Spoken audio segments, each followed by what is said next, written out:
Hi, I'm Amanda and welcome back to the Provident Gardener, where we grow, preserve, and enjoy every bit of the backyard harvest. Today, we're diving into a little garden experiment. I want to find out if I can plant some summer crops and still get a harvest from them before that first frost hits. I have about 64 to 70 days left until my first frost hits. And as we all know, depending on the year, it could be a couple weeks less or a couple weeks more. But I don't want to let any of those days go to waste. While many people are winding down their summer gardens now, I want to try to wind mine up and finish strong. Now, in deciding what I can still grow and hopefully get a harvest out of, you can't pick just any summer crop. Tomatoes take way too long. You have to look at days to maturity. And what that means is days from when you plant that seed to when you could get a harvest off of it. Things like tomatoes, peppers, melons, squash, those all have a long days to maturity. So when I was going through my seeds, I picked things that have a shorter days to maturity. Things like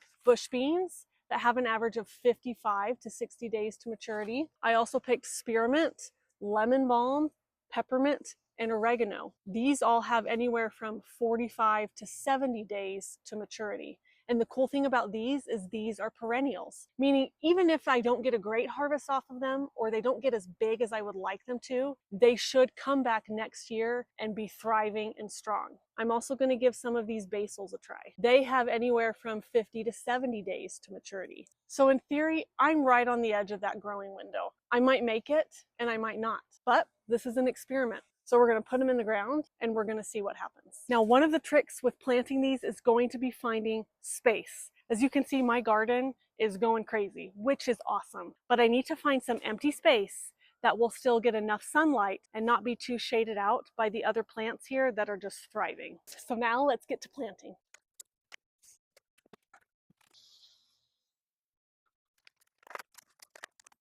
I always say you never know what you'll find in the garden, and I'm right, because today I found the sunglasses I have been missing for over a week.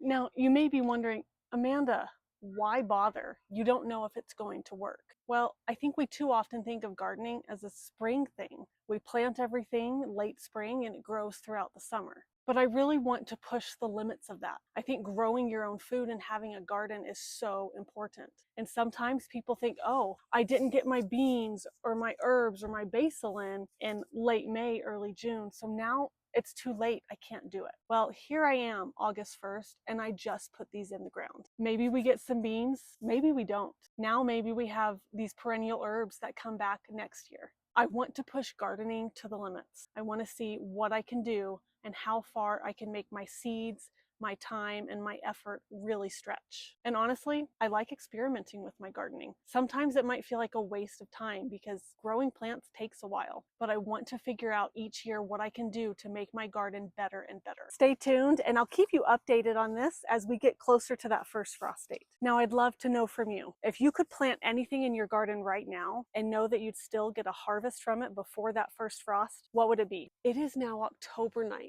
and it's been right around 70 days since I planted those seeds on August 1st. And we still don't even have our first frost date in our forecast. So let's take a look and see how they're doing. I just picked a few bush beans off of these plants right here.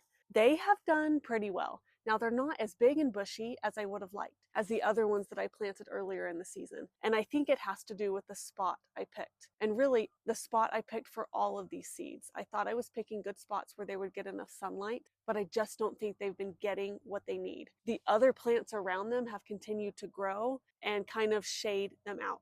Now those perennials I planted hoping they would at least get started so that they come back next year actually haven't done that great. That was the spearmint and the peppermint and the oregano and the lemon balm. They are just barely little tiny sprouts, and I don't even think the peppermint came up at all. Now with peppermint, I always hear how careful you have to be because it can be so invasive and you can't get rid of it.